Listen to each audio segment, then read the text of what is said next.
The Repairer of Reputations by Robert W. Chambers, Chapter 1. Toward the end of the year 1920, the government of the United States had practically completed the program adopted during the last months of President Winthrop's administration. The country was apparently tranquil. Everybody knows how the tariff and labor questions were settled. The war with Germany, incident on that country's seizure of the Samoan Islands, had left no visible scars upon the Republic, and the temporary occupation of Norfolk by the invading army had been forgotten in the joy over repeated naval victories, and the subsequent ridiculous plight of General von Gartenlaub's forces in the state of New Jersey. The Cuban and Hawaiian investments had paid 100%, and the territory of Samoa was well worth its cost as a coaling station. The country was in a superb state of defense. Every coast city had been well supplied with land fortifications.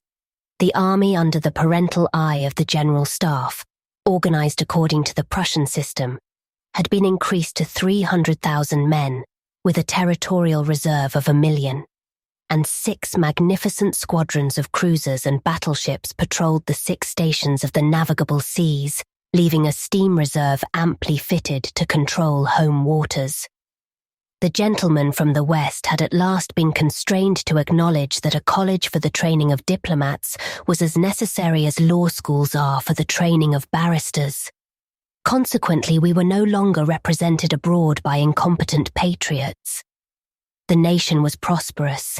Chicago, for a moment paralyzed after a second Great Fire, had risen from its ruins, white and imperial, and more beautiful than the white city which had been built for its plaything in 1893. Everywhere, good architecture was replacing bad, and even in New York a sudden craving for decency had swept away a great portion of the existing horrors. Streets had been widened, properly paved and lighted, trees had been planted, squares laid out, elevated structures demolished and underground roads built to replace them.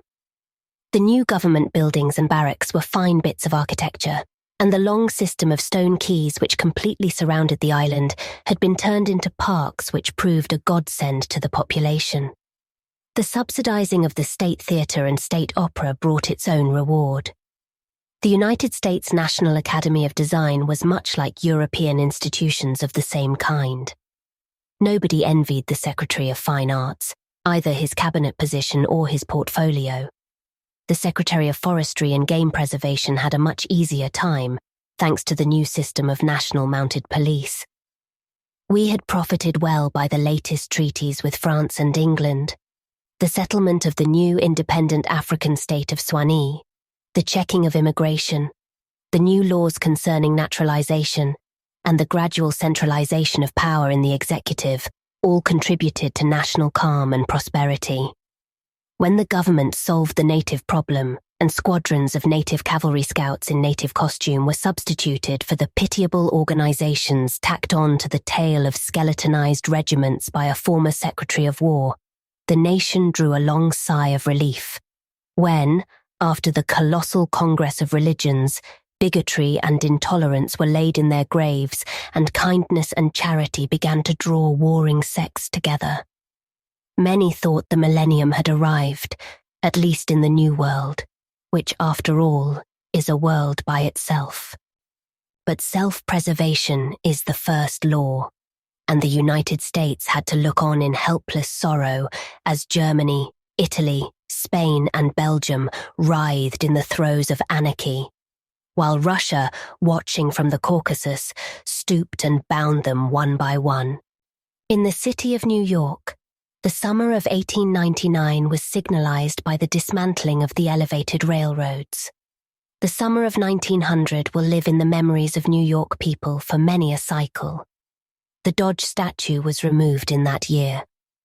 In the following winter began that agitation for the repeal of the laws prohibiting suicide, which bore its final fruit in the month of April 1920, when the first government lethal chamber was opened on Washington Square. I had walked down that day from Dr. Archer's house on Madison Avenue, where I had been as a mere formality. Ever since that fall from my horse, 4 years before, I had been troubled at times with pains in the back of my head and neck, but now for months they had been absent, and the doctor sent me away that day saying there was nothing more to be cured in me. It was hardly worth his fee to be told that. I knew it myself. Still, I did not grudge him the money. What I minded was the mistake which he made at first. When they picked me up from the pavement where I lay unconscious, and somebody had mercifully sent a bullet through my horse's head, I was carried to Dr. Archer, and he, pronouncing my brain affected, placed me in his private asylum, where I was obliged to endure treatment for insanity. At last he decided that I was well, and I, knowing that my mind had always been as sound as his, if not sounder, paid my tuition, as he jokingly called it, and left.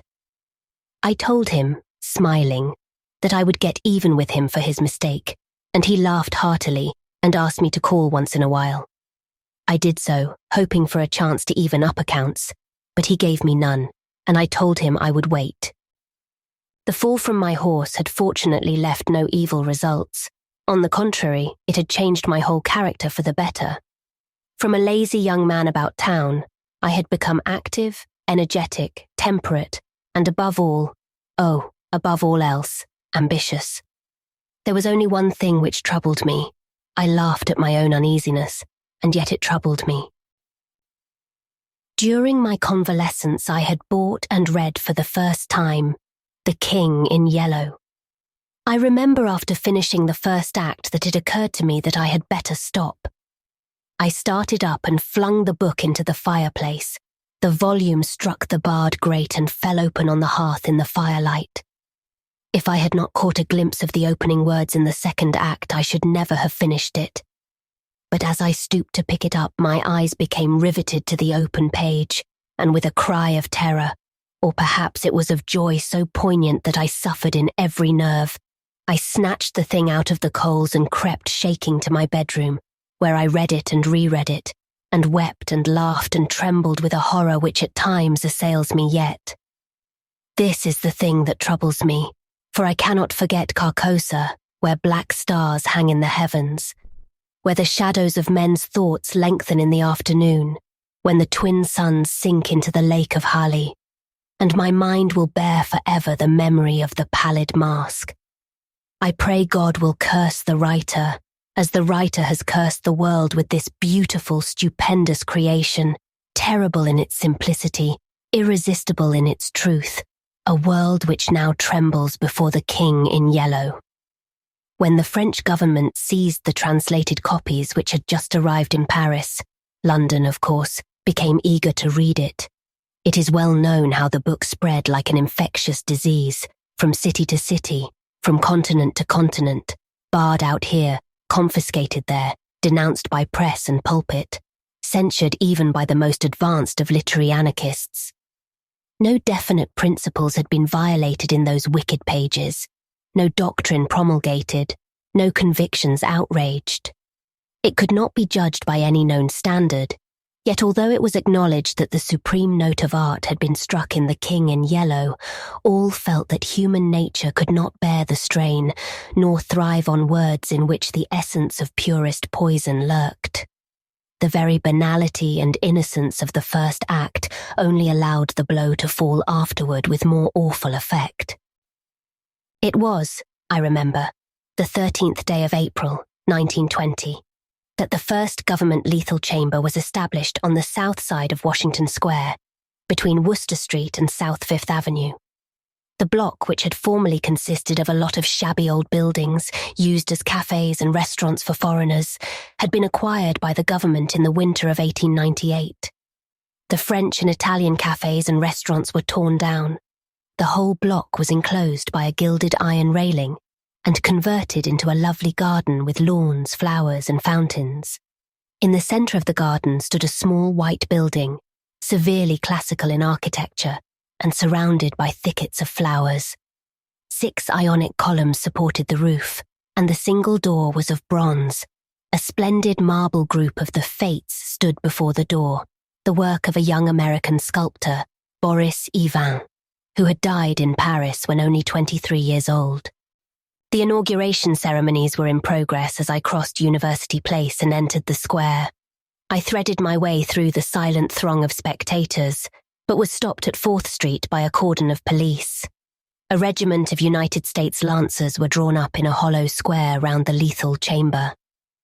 On a raised tribune facing Washington Park stood the governor of New York, and behind him were grouped the mayor of New York and Brooklyn, the inspector general of police, the commandant of the state troops, Colonel Livingston, military aide to the President of the United States, General Blount, commanding at Governor's Island, Major General Hamilton, commanding the garrison of New York and Brooklyn, Admiral Buffby of the fleet in the North River, Surgeon General Lansford, the staff of the National Free Hospital, Senators Wise and Franklin of New York, and the Commissioner of Public Works. The tribune was surrounded by a squadron of hussars of the National Guard. The governor was finishing his reply to the short speech of the Surgeon General. I heard him say, "The laws prohibiting suicide and providing punishment for any attempt at self-destruction have been repealed.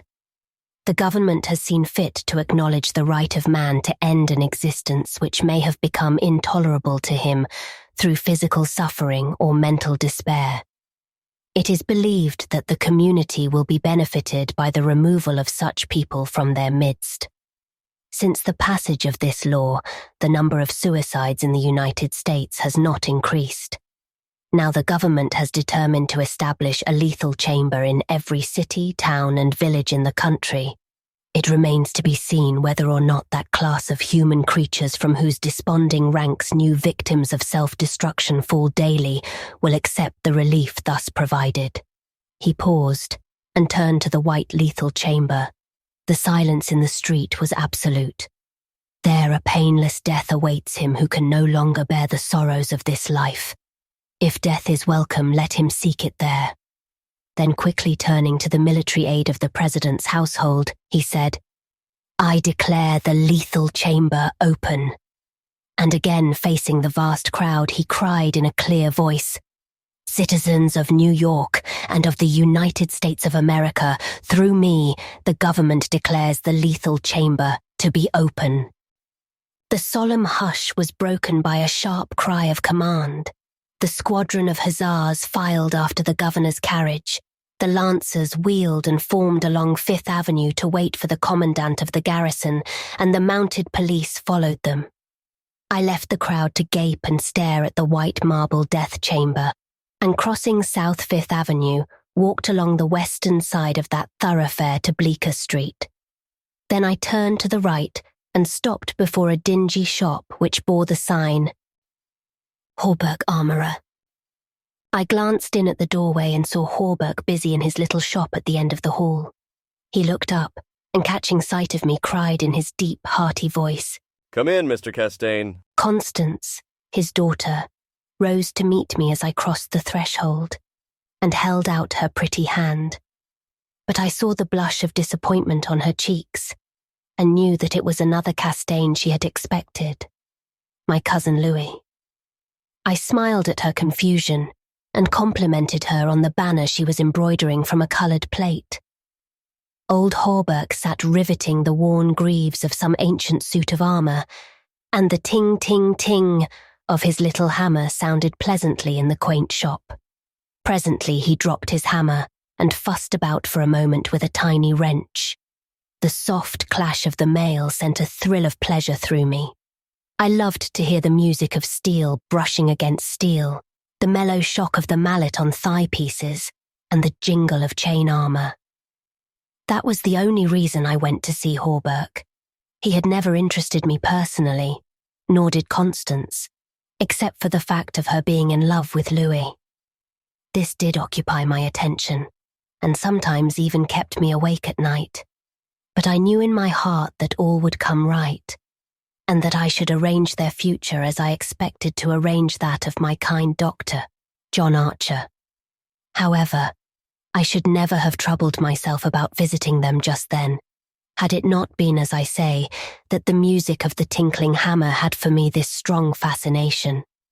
I would sit for hours, listening and listening, and when a stray sunbeam struck the inlaid steel, the sensation it gave me was almost too keen to endure. My eyes would become fixed, dilating with a pleasure that stretched every nerve almost to breaking, until some movement of the old armourer cut off the ray of sunlight. Then, still thrilling secretly, I leaned back and listened again to the sound of the polishing rag, swish, swish, rubbing rust from the rivets. Constance worked with the embroidery over her knees, now and then pausing to examine more closely the pattern in the coloured plate from the Metropolitan Museum. "Who is this for?" I asked.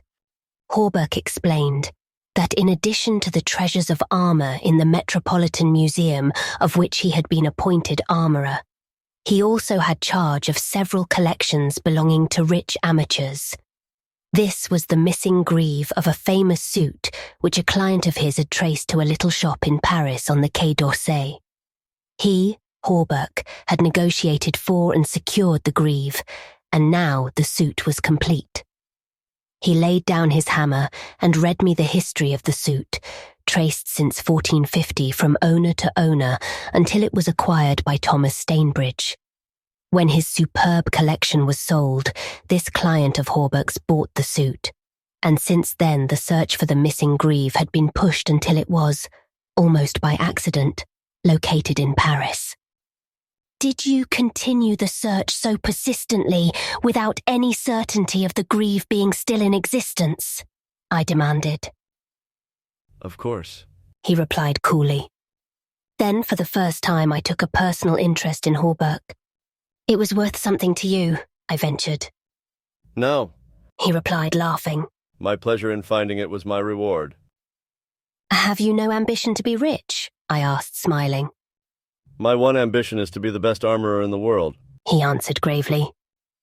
Constance asked me if I had seen the ceremonies at the lethal chamber. She herself had noticed cavalry passing up Broadway that morning and had wished to see the inauguration, but her father wanted the banner finished, and she had stayed at his request. "Did you see your cousin, Mr. Castaigne, there?" she asked, with the slightest tremor of her soft eyelashes. "No," I replied carelessly. "Lewis's regiment is manoeuvring out in Westchester County." I rose and picked up my hat and cane. Are you going upstairs to see the lunatic again? Laughed old Hawberk.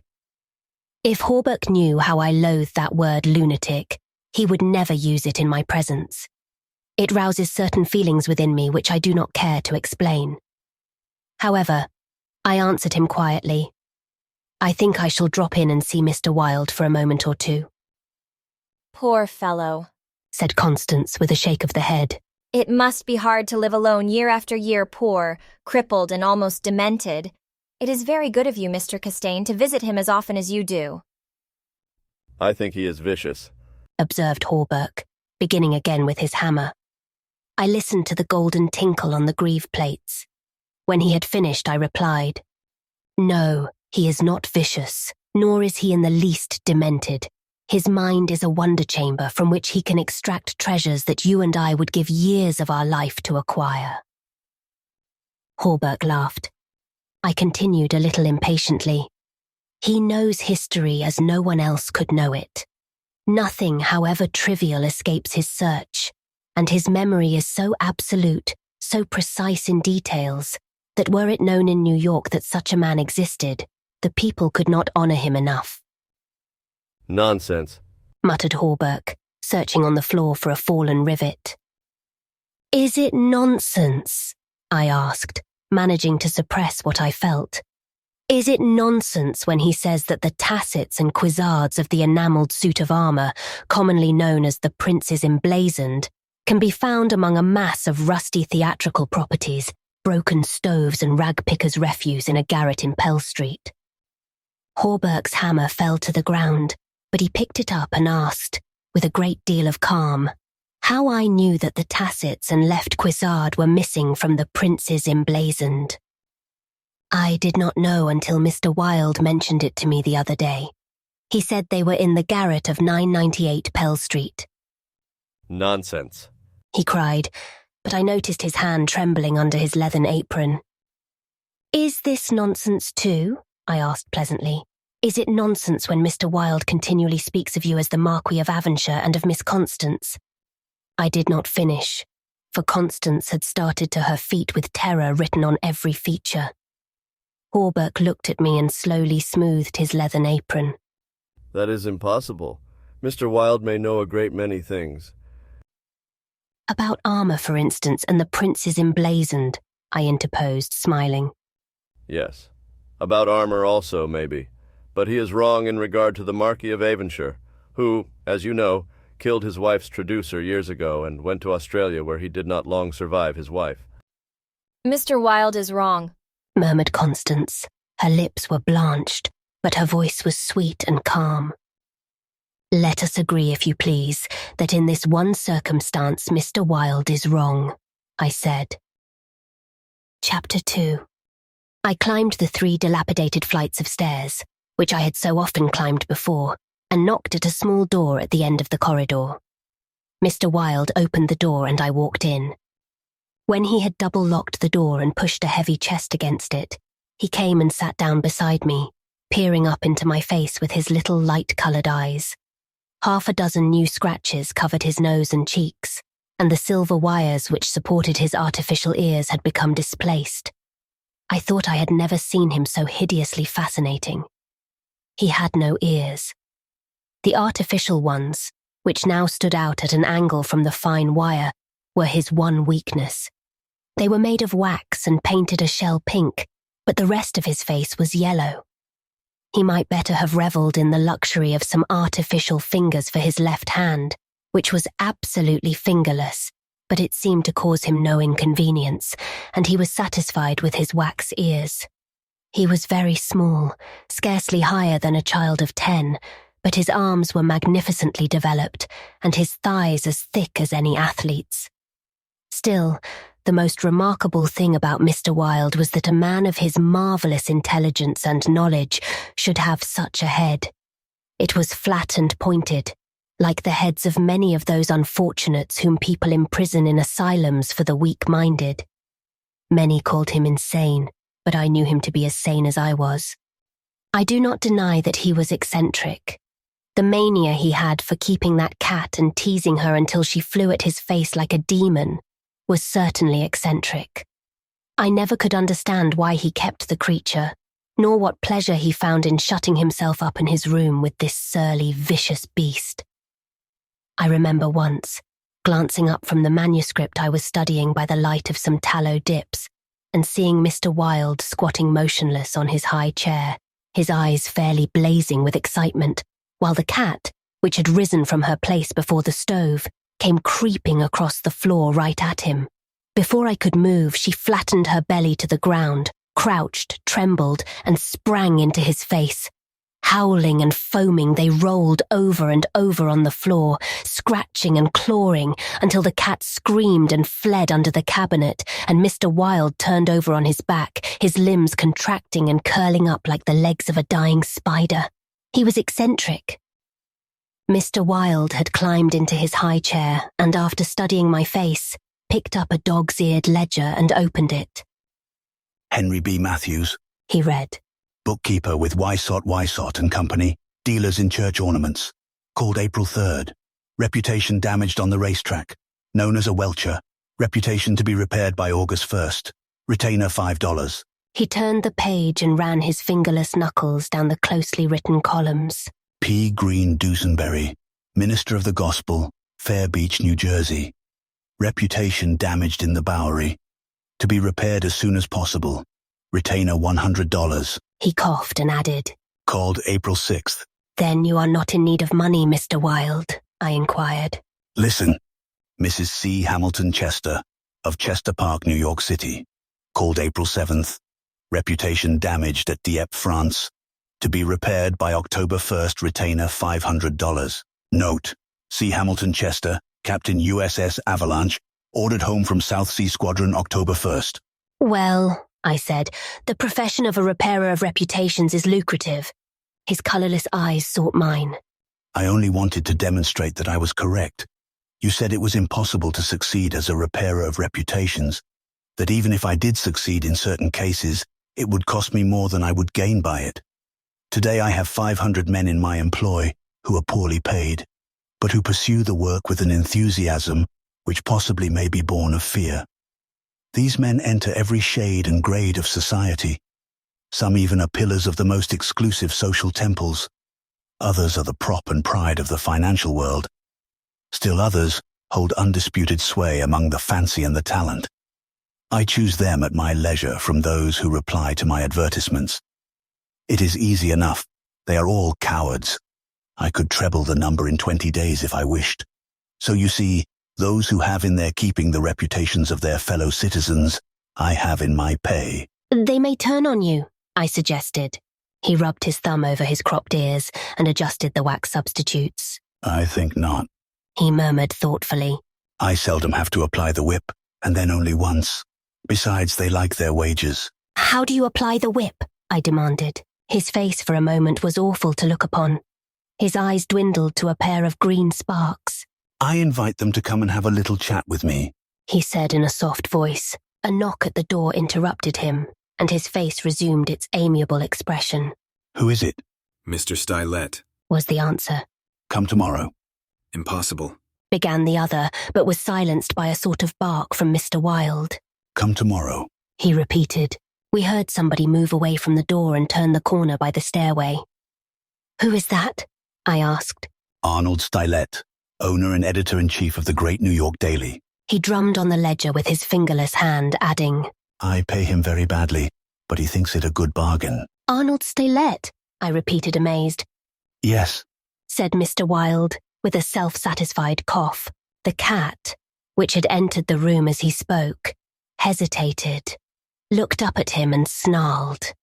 He climbed down from the chair and, squatting on the floor, took the creature into his arms and caressed her. The cat ceased snarling and presently began a loud purring, which seemed to increase in timbre as he stroked her. Where are the notes? I asked. He pointed to the table, and for the 100th time I picked up the bundle of manuscript entitled The Imperial Dynasty of America. One by one I studied the well-worn pages, worn only by my own handling, and although I knew all by heart from the beginning, when from Carcosa, the Hyades, Hastur, and Aldebaran, to Castaigne, Louis de Calvados, born December 19th, 1877.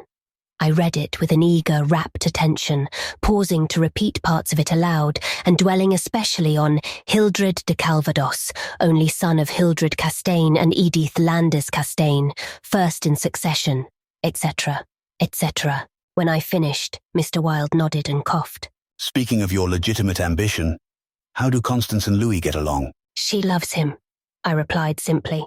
The cat on his knee suddenly turned and struck at his eyes, and he flung her off and climbed onto the chair opposite me. And Dr. Archer, but that's a matter you can settle any time you wish. Yes, I replied. Dr. Archer can wait, but it is time I saw my cousin Louis. It is time, he repeated. Then he took another ledger from the table and ran over the leaves rapidly. We are now in communication with 10,000 men, he muttered. We can count on 100,000 within the first 28 hours, and in 48 hours the state will rise en masse. The country follows the state, and the portion that will not, I mean California and the Northwest, might better never have been inhabited. I shall not send them the yellow sign. The blood rushed to my head, but I only answered, a new broom sweeps clean. The ambition of Caesar and of Napoleon pales before that, which could not rest until it had seized the minds of men and controlled even their unborn thoughts. You are speaking of the king in yellow, I groaned with a shudder. He is a king whom emperors have served. I am content to serve him, I replied. Mr. Wilde sat rubbing his ears with his crippled hand. Perhaps Constance does not love him, he suggested. I started to reply, but a sudden burst of military music from the street below drowned my voice. The 20th Dragoon Regiment, formerly in garrison at Mount St. Vincent, was returning from the maneuvers in Westchester County to its new barracks on East Washington Square. It was my cousin's regiment. They were a fine lot of fellows, in their pale blue, tight-fitting jackets, jaunty busbies and white riding breeches with the double yellow stripe, into which their limbs seemed moulded. Every other squadron was armed with lances, from the metal points of which fluttered yellow and white pennons. The band passed, playing the regimental march. Then came the colonel and staff, the horses crowding and trampling, while their heads bobbed in unison and the pennons fluttered from their lance points. The troopers, who rode with the beautiful English seat, looked brown as berries from their bloodless campaign among the farms of Westchester, and the music of their sabres against the stirrups, and the jingle of spurs and carbines was delightful to me. I saw Louis riding with his squadron. He was as handsome an officer as I have ever seen. Mr. Wilde, who had mounted a chair by the window, saw him too, but said nothing. Louis turned and looked straight at Hawberk's shop as he passed, and I could see the flush on his brown cheeks. I think Constance must have been at the window. When the last troopers had clattered by and the last pennons vanished into South Fifth Avenue, Mr. Wilde clambered out of his chair and dragged the chest away from the door.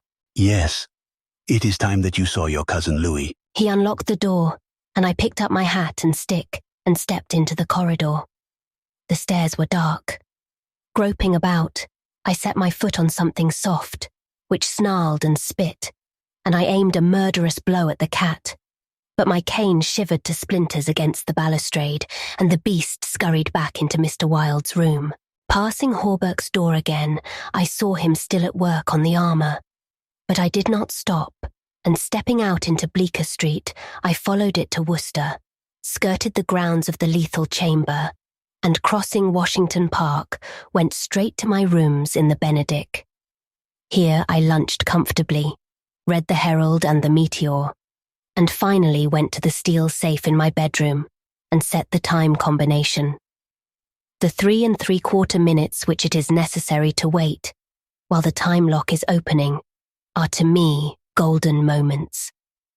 From the instant I set the combination to the moment when I grasp the knobs and swing back the solid steel doors, I live in an ecstasy of expectation.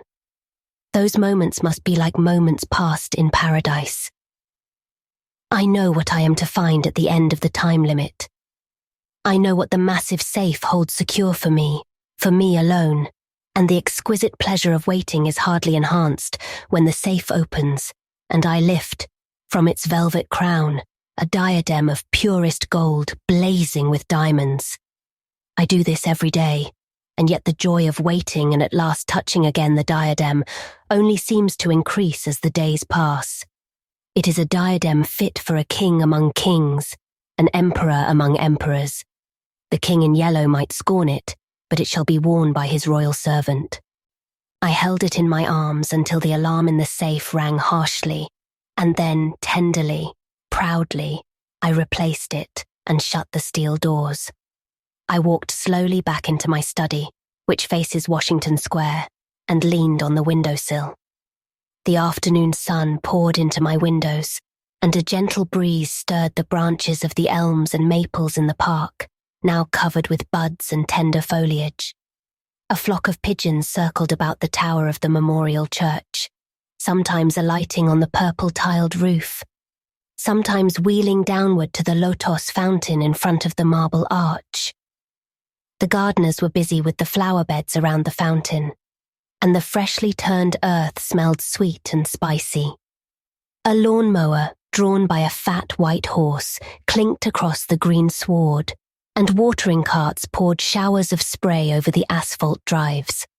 Around the statue of Peter Stuyvesant, which in 1897 had replaced the monstrosity supposed to represent Garibaldi, children played in the spring sunshine, and nurse girls wheeled elaborate baby carriages with a reckless disregard for the pasty-faced occupants, which could probably be explained by the presence of half a dozen trim dragoon troopers languidly lolling on the benches.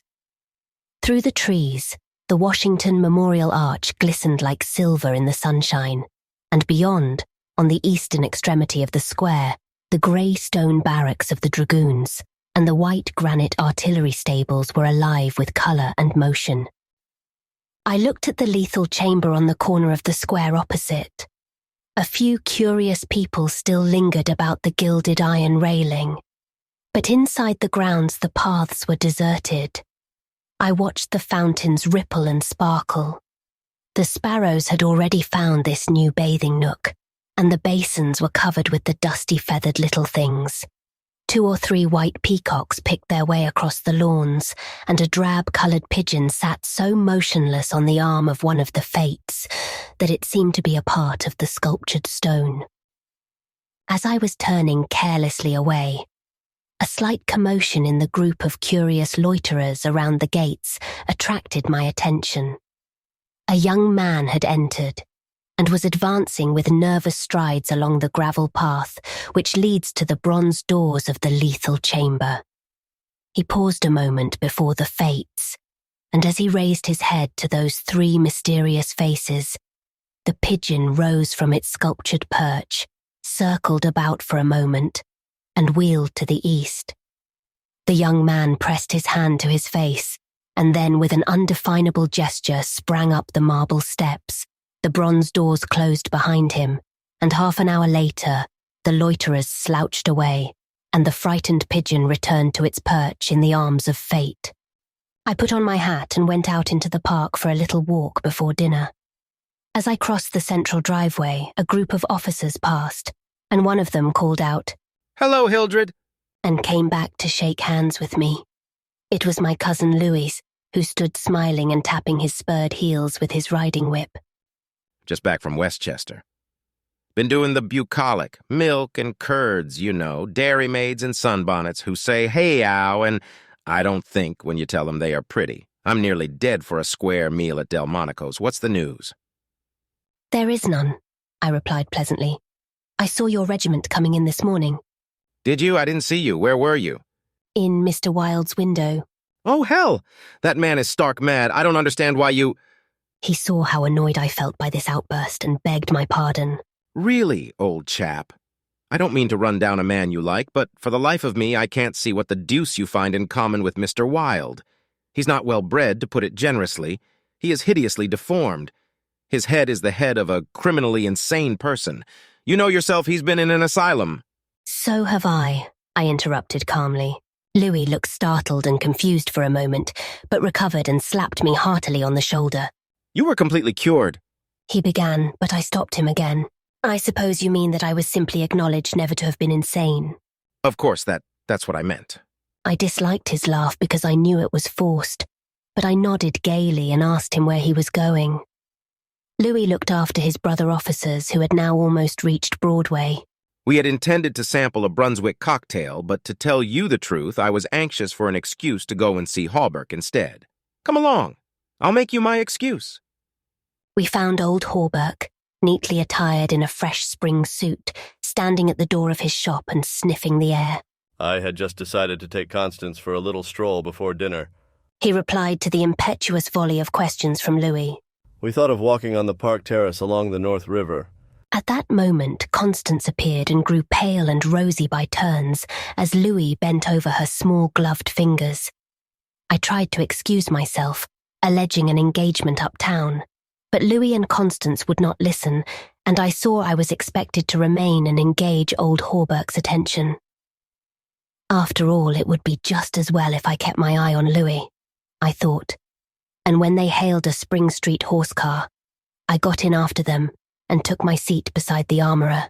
The beautiful line of parks and granite terraces overlooking the wharves along the North River, which were built in 1910 and finished in the autumn of 1917, had become one of the most popular promenades in the metropolis. They extended from the Battery to 190th Street, overlooking the noble river and affording a fine view of the Jersey Shore and the highlands opposite. Cafes and restaurants were scattered here and there among the trees, and twice a week military bands from the garrison played in the kiosks on the parapets. We sat down in the sunshine on the bench at the foot of the equestrian statue of General Sheridan. Constance tipped her sunshade to shield her eyes, and she and Louis began a murmuring conversation which was impossible to catch. Old Hawberk, leaning on his ivory-headed cane, lighted an excellent cigar, the mate to which I politely refused, and smiled at vacancy. The sun hung low above the Staten Island woods, and the bay was dyed with golden hues reflected from the sun-warmed sails of the shipping in the harbour. Brigs, schooners, yachts, clumsy ferryboats, their decks swarming with people. Railroad transports carrying lines of brown, blue and white freight cars, stately sound steamers, déclassé tramp steamers, coasters, dredgers, scows, and everywhere pervading the entire bay, impudent little tugs puffing and whistling officiously. These were the craft which churned the sunlight waters as far as the eye could reach. In calm contrast to the hurry of sailing vessel and steamer, a silent fleet of white warships lay motionless in midstream. Constance's merry laugh aroused me from my reverie. What are you staring at? Nothing, the fleet, I smiled. Then Louis told us what the vessels were, pointing out each by its relative position to the old red fort on Governor's Island. That little cigar-shaped thing is a torpedo boat. There are 4 more lying close together. They are the Tarpon, the Falcon, the Sea Fox, and the Octopus.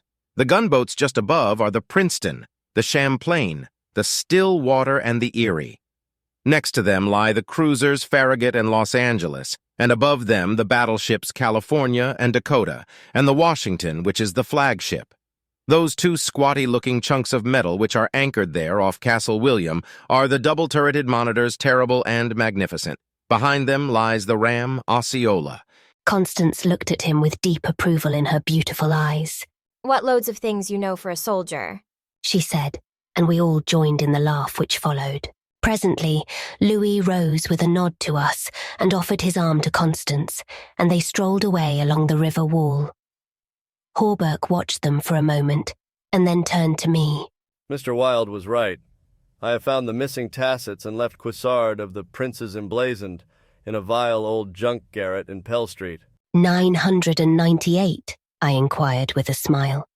Yes. Mr. Wilde is a very intelligent man, I observed. I want to give him the credit of this most important discovery, and I intend it shall be known that he is entitled to the fame of it. He won't thank you for that, I answered sharply. Please say nothing about it. Do you know what it is worth?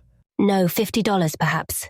It is valued at $500, but the owner of the Prince's Emblazoned will give $2,000 to the person who completes his suit. That reward also belongs to Mr. Wilde. He doesn't want it. He refuses it, I answered angrily. What do you know about Mr. Wilde? He doesn't need the money. He is rich, or will be, richer than any living man except myself. What will we care for money then? What will we care, he and I, when... When what? Demanded Hawberk, astonished. You will see, I replied on my guard again. He looked at me narrowly, much as Dr. Archer used to, and I knew he thought I was mentally unsound. Perhaps it was fortunate for him that he did not use the word lunatic just then. No, I replied to his unspoken thought. I am not mentally weak. My mind is as healthy as Mr. Wilde's. I do not care to explain just yet what I have on hand, but it is an investment which will pay more than mere gold, silver, and precious stones. It will secure the happiness and prosperity of a continent. Yes, a hemisphere. Oh, said Hawberk. And eventually, I continued more quietly, it will secure the happiness of the whole world. And incidentally your own happiness and prosperity as well as Mr. Wilde's? Exactly, I smiled, but I could have throttled him for taking that tone. He looked at me in silence for a while, and then said very gently, Why don't you give up your books and studies, Mr. Castaigne, and take a tramp among the mountains somewhere or other? You used to be fond of fishing. Take a cast or two at the trout in the Rangeley's. I don't care for fishing anymore, I answered, without a shade of annoyance in my voice. You used to be fond of everything. Athletics, yachting, shooting, riding. I have never cared to ride since my fall, I said quietly. Ah, yes, your fall. He repeated, looking away from me. I thought this nonsense had gone far enough, so I brought the conversation back to Mr. Wilde. But he was scanning my face again in a manner highly offensive to me. Mr. Wilde, do you know what he did this afternoon?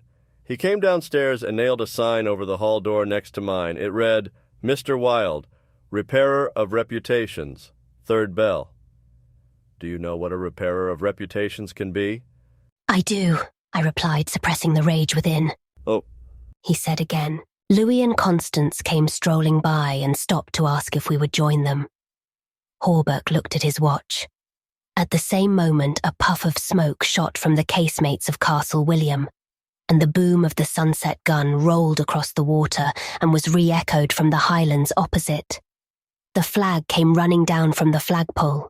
The bugles sounded on the white decks of the warships, and the first electric lights sparkled out from the Jersey shore. As I turned into the city with Hawberk, I heard Constance murmur something to Louis which I did not understand.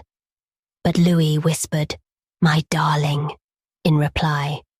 And again, walking ahead with Hawberk through the square, I heard a murmur of "sweetheart" and "my own Constance," and I knew the time had nearly arrived when I should speak of important matters with my cousin Louis.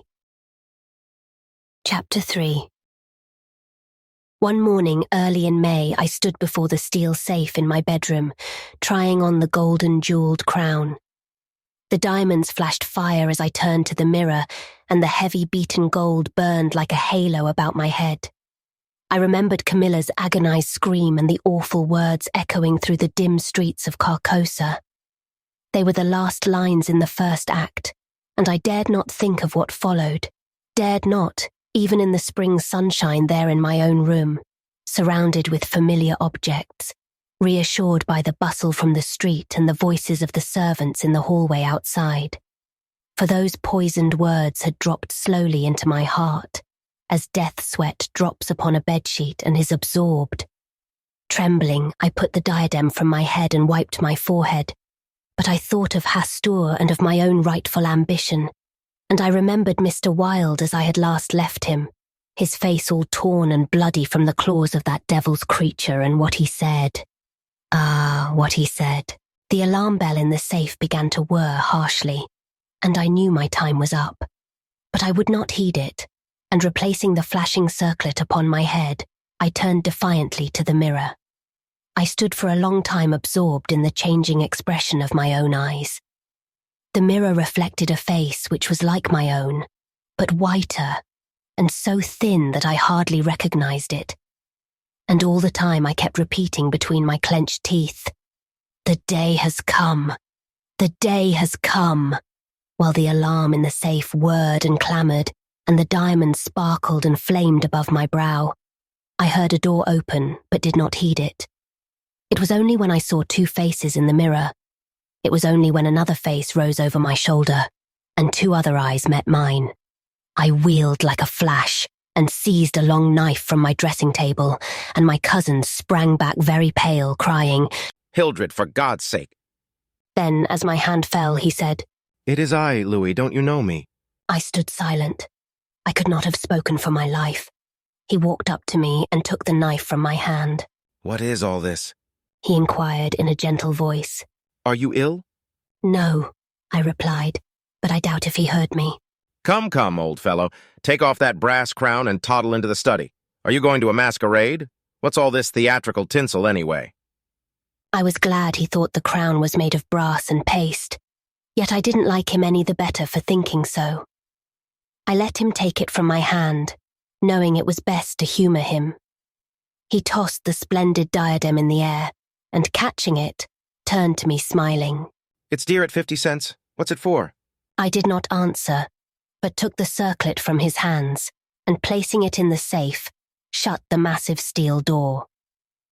The alarm ceased its infernal din at once.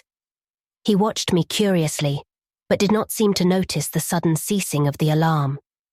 He did, however, speak of the safe as a biscuit box. Fearing lest he might examine the combination, I led the way into my study. Louis threw himself on the sofa and flicked at flies with his eternal riding whip. He wore his fatigue uniform with the braided jacket and jaunty cap, and I noticed that his riding boots were all splashed with red mud. "Where have you been?" I inquired. "Jumping mud creeks in Jersey." "I haven't had time to change yet. I was rather in a hurry to see you. Haven't you got a glass of something? I'm dead tired. Been in the saddle 24 hours. I gave him some brandy from my medicinal store, which he drank with a grimace. "Damn bad stuff. I'll give you an address where they sell brandy that is brandy." "It's good enough for my needs," I said indifferently. I use it to rub my chest with. He stared and flicked at another fly. See here, old fellow. I've got something to suggest to you. It's 4 years now that you've shut yourself up here like an owl, never going anywhere, never taking any healthy exercise, never doing a damn thing but poring over those books up there on the mantelpiece.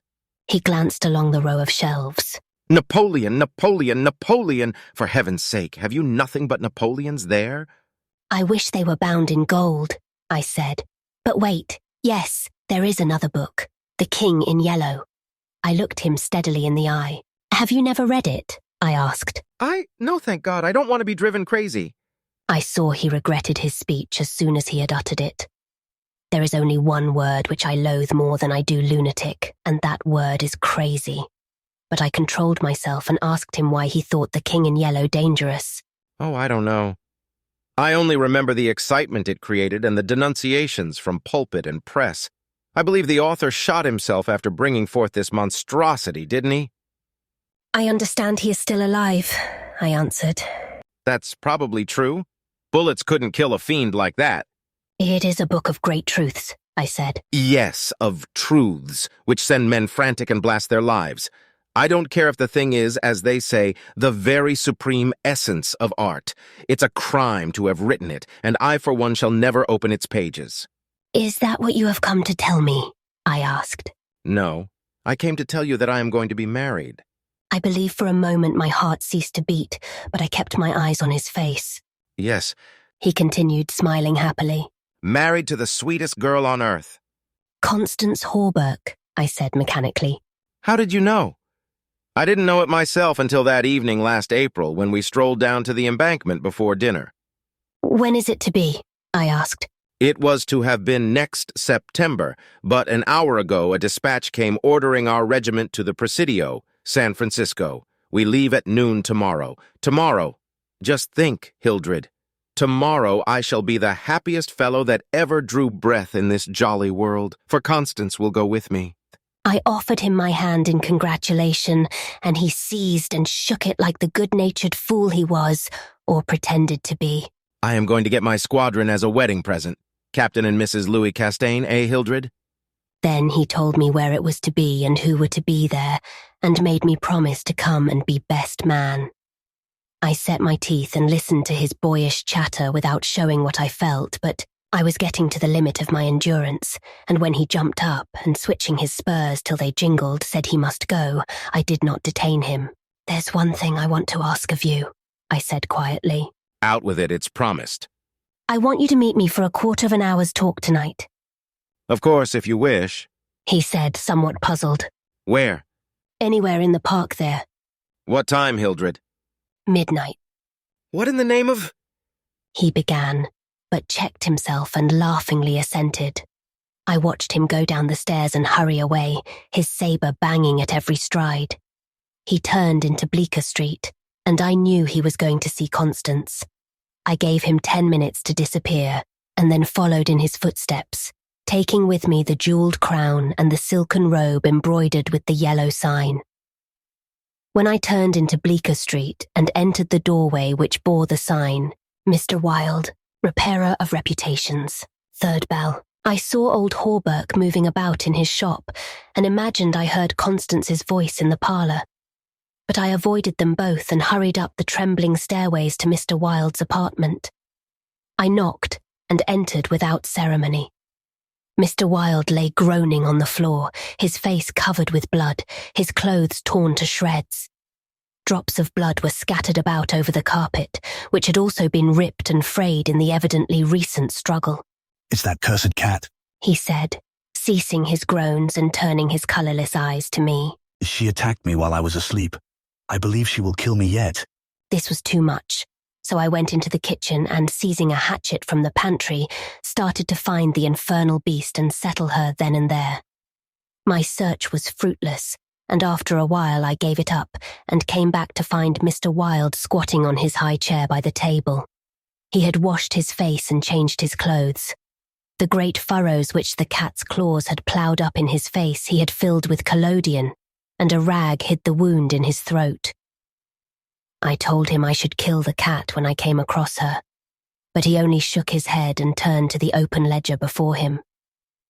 He read name after name of the people who had come to him in regard to their reputation, and the sums he had amassed were startling. I put on the screws now and then. One day or other, some of these people will assassinate you, I insisted.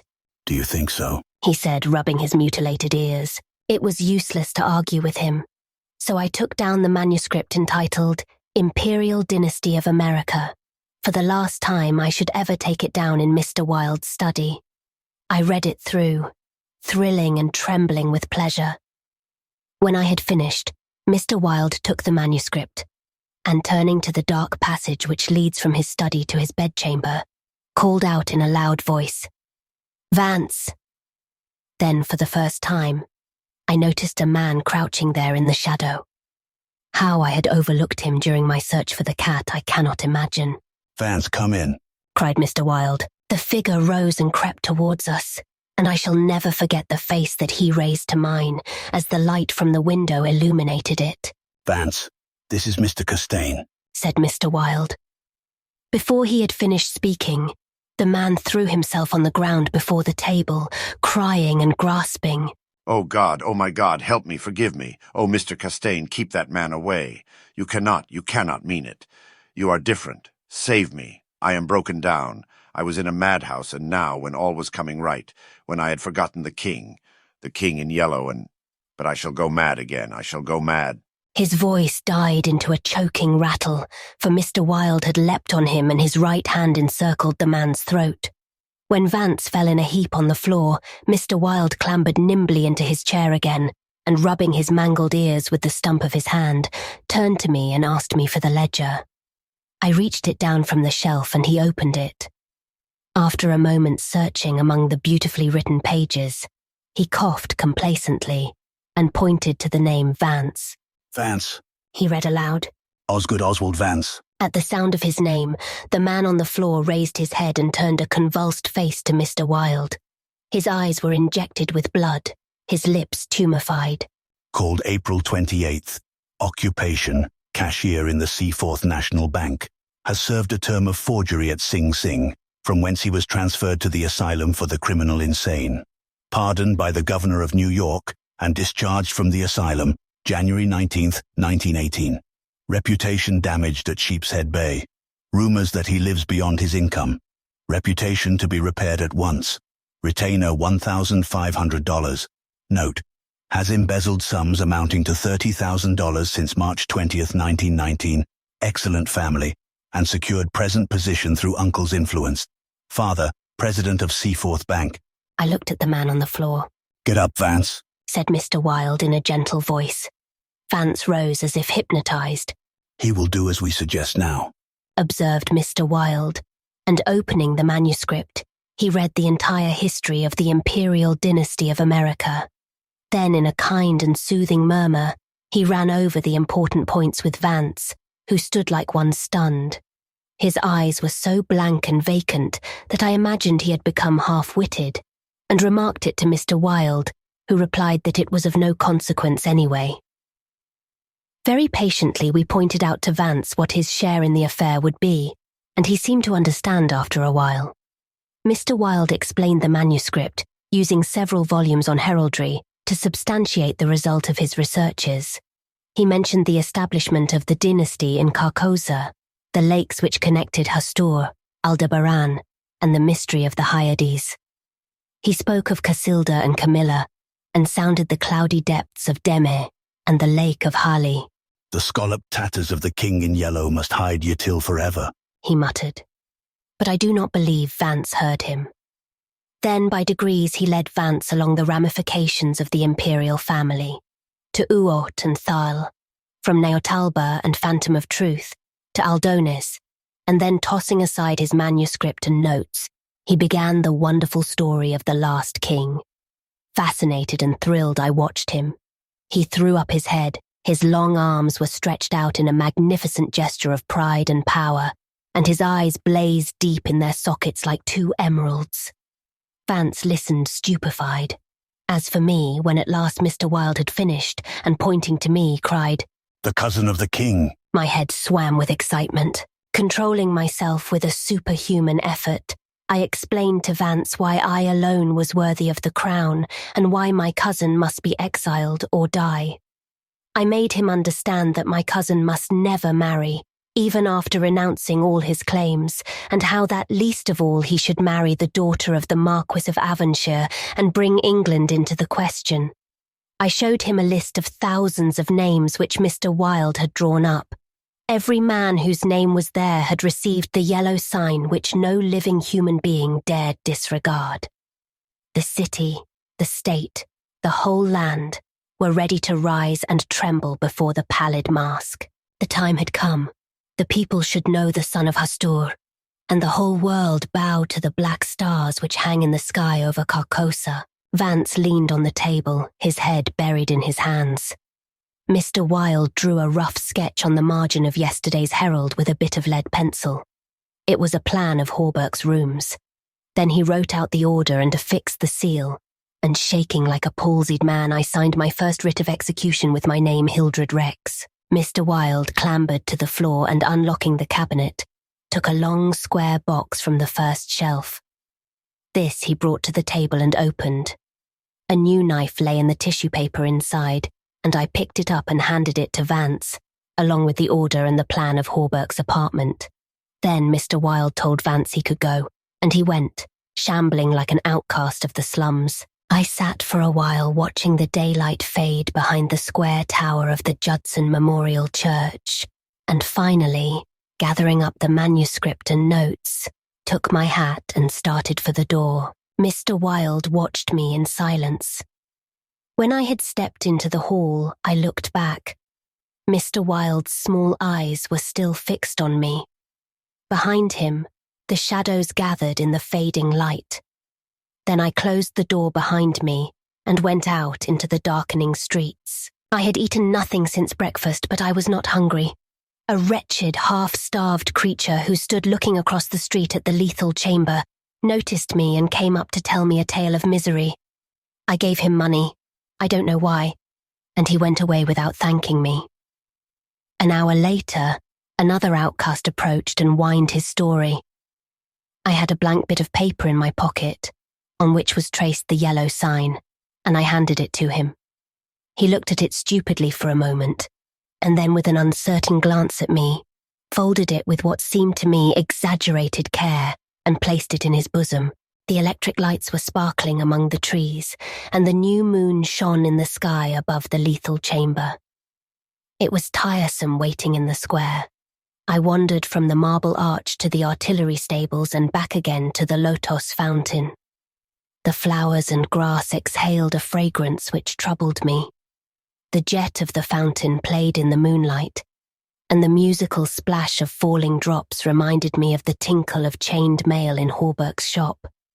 But it was not so fascinating, and the dull sparkle of the moonlight on the water brought no such sensations of exquisite pleasure as when the sunshine played over the polished steel of a corselet on Hawberk's knee.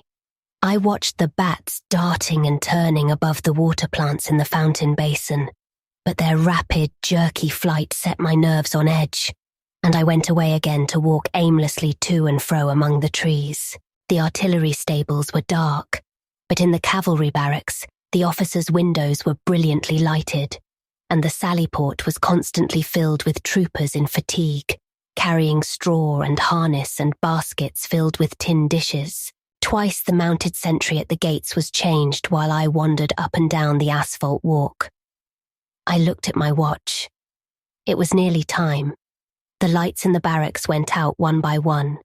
The barred gate was closed, and every minute or two an officer passed in through the side wicket, leaving a rattle of accoutrements and a jingle of spurs on the night air.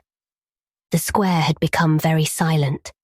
The last homeless loiterer had been driven away by the grey-coated park policeman. The car tracks along Worcester Street were deserted, and the only sound which broke the stillness was the stamping of the sentry's horse and the ring of his sabre against the saddle pommel. In the barracks, the officers' quarters were still lighted, and military servants passed and repassed before the bay windows. 12 o'clock sounded from the new spire of St. Francis Xavier, and at the last stroke of the sad-toned bell, a figure passed through the wicket beside the portcullis, returned the salute of the sentry, and crossing the street entered the square and advanced toward the Benedict apartment house. "Lewis," I called. The man pivoted on his spurred heels and came straight toward me. Is that you, Hildred? "Yes, you are on time." I took his offered hand, and we strolled toward the lethal chamber. He rattled on about his wedding and the graces of Constance and their future prospects, calling my attention to his captain's shoulder straps and the triple gold arabesque on his sleeve and fatigue cap. I believe I listened as much to the music of his spurs and sabre as I did to his boyish babble, and at last we stood under the elms on the 4th Street corner of the square opposite the lethal chamber. Then he laughed and asked me what I wanted with him. I motioned him to a seat on a bench under the electric light and sat down beside him. He looked at me curiously, with that same searching glance which I hate and fear so in doctors. I felt the insult of his look, but he did not know it, and I carefully concealed my feelings. Well, old chap, what can I do for you? I drew from my pocket the manuscript and notes of the Imperial Dynasty of America, and looking him in the eye said, "I will tell you. On your word as a soldier, promise me to read this manuscript from beginning to end without asking me a question. Promise me to read these notes in the same way, and promise me to listen to what I have to tell later." I promise if you wish it. Give me the paper, Hildred. He began to read, raising his eyebrows with a puzzled, whimsical air, which made me tremble with suppressed anger. As he advanced, his eyebrows contracted, and his lips seemed to form the word rubbish. Then he looked slightly bored, but apparently for my sake read, with an attempt at interest, which presently ceased to be an effort. He started when in the closely written pages he came to his own name, and when he came to mine he lowered the paper and looked sharply at me for a moment. But he kept his word and resumed his reading, and I let the half-formed question die on his lips unanswered. When he came to the end and read the signature of Mr. Wilde, he folded the paper carefully and returned it to me. I handed him the notes, and he settled back, pushing his fatigue cap up to his forehead with a boyish gesture, which I remembered so well in school. I watched his face as he read, and when he finished, I took the notes with the manuscript and placed them in my pocket. Then I unfolded a scroll marked with the yellow sign. He saw the sign, but he did not seem to recognize it, and I called his attention to it somewhat sharply. Well, I see it. What is it? "It is the yellow sign," I said angrily. Oh, that's it, is it? Said Louis, in that flattering voice, which Dr. Archer used to employ with me, and would probably have employed again, had I not settled his affair for him. I kept my rage down and answered as steadily as possible. "Listen, you have engaged your word?" I'm listening, old chap. I began to speak very calmly. "Dr. Archer, having by some means become possessed of the secret of the imperial succession, attempted to deprive me of my right, alleging that because of a fall from my horse 4 years ago, I had become mentally deficient. He presumed to place me under restraint in his own house in hopes of either driving me insane or poisoning me. I have not forgotten it. I visited him last night and the interview was final." Louis turned quite pale, but did not move. I resumed triumphantly, "There are yet 3 people to be interviewed in the interests of Mr. Wilde and myself. They are my cousin Louis, Mr. Hawberk, and his daughter Constance." Louis sprang to his feet and I arose also and flung the paper marked with the yellow sign to the ground. "Oh, I don't need that to tell you what I have to say," I cried with a laugh of triumph. "You must renounce the crown to me, do you hear? To me." Louis looked at me with a startled air, but recovering himself said kindly, Of course I renounce the... What is it I must renounce? "The crown," I said angrily. Of course. I renounce it. Come, old chap, I'll walk back to your rooms with you. "Don't try any of your doctor's tricks on me," I cried, trembling with fury. "Don't act as if you think I'm insane." What nonsense! Come, it's getting late, Hildred. "No!" I shouted. "You must listen. You cannot marry. I forbid it. Do you hear? I forbid it. You shall renounce the crown, and in reward I grant you exile, but if you refuse, you shall die." He tried to calm me, but I was roused at last, and drawing my long knife barred his way. Then I told him how they would find Dr. Archer in the cellar with his throat open, and I laughed in his face when I thought of Vance and his knife, and the order signed by me. "Ah, you are the king," I cried. "But I shall be king. Who are you to keep me from empire over all the habitable earth? I was born the cousin of a king, but I shall be king." Louis stood white and rigid before me. Suddenly a man came running up 4th Street, entered the gate of the lethal temple, traversed the path to the bronze doors at full speed, and plunged into the death chamber with the cry of one demented, and I laughed until I wept tears, for I had recognized Vance, and knew that Hawberk and his daughter were no longer in my way. "Go!" I cried to Louis. "You have ceased to be a menace. You will never marry Constance now, and if you marry anyone else in your exile, I will visit you as I did my doctor last night. Mr. Wilde takes charge of you tomorrow." Then I turned and darted into South 5th Avenue, and with a cry of terror, Louis dropped his belt and sabre and followed me like the wind. I heard him close behind me at the corner of Bleecker Street, and I dashed into the doorway under Hawberk's sign. He cried, "Halt or I fire!" But when he saw that I flew up the stairs leaving Hawberk's shop below, he left me, and I heard him hammering and shouting at their door as though it were possible to arouse the dead. Mr. Wilde's door was open, and I entered crying, "It is done!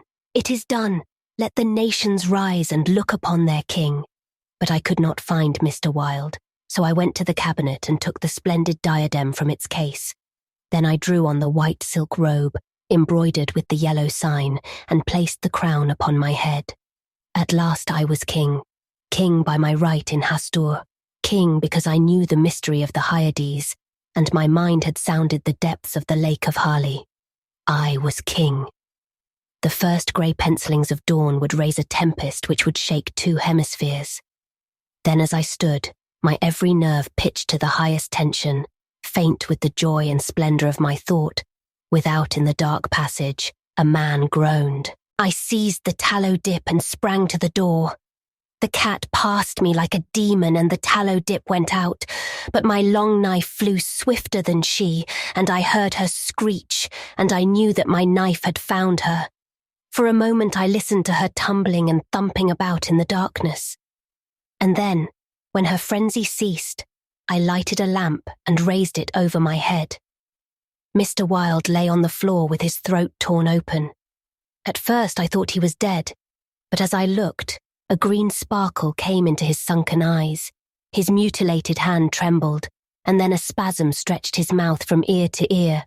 For a moment my terror and despair gave place to hope, but as I bent over him his eyeballs rolled clean around in his head, and he died. Then while I stood, transfixed with rage and despair, seeing my crown, my empire, every hope and every ambition, my very life lying prostrate there with the dead master, they came, seized me from behind and bound me until my veins stood out like cords, and my voice failed with the paroxysms of my frenzied screams. But I still raged, bleeding and infuriated among them, and more than one policeman felt my sharp teeth. Then, when I could no longer move, they came nearer. I saw old Hawberk, and behind him my cousin Louis's ghastly face, and farther away in the corner a woman, Constance, weeping softly.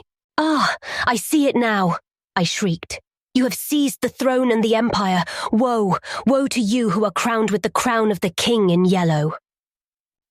Editor's note: Mr. Castaigne died yesterday in the asylum for criminal insane.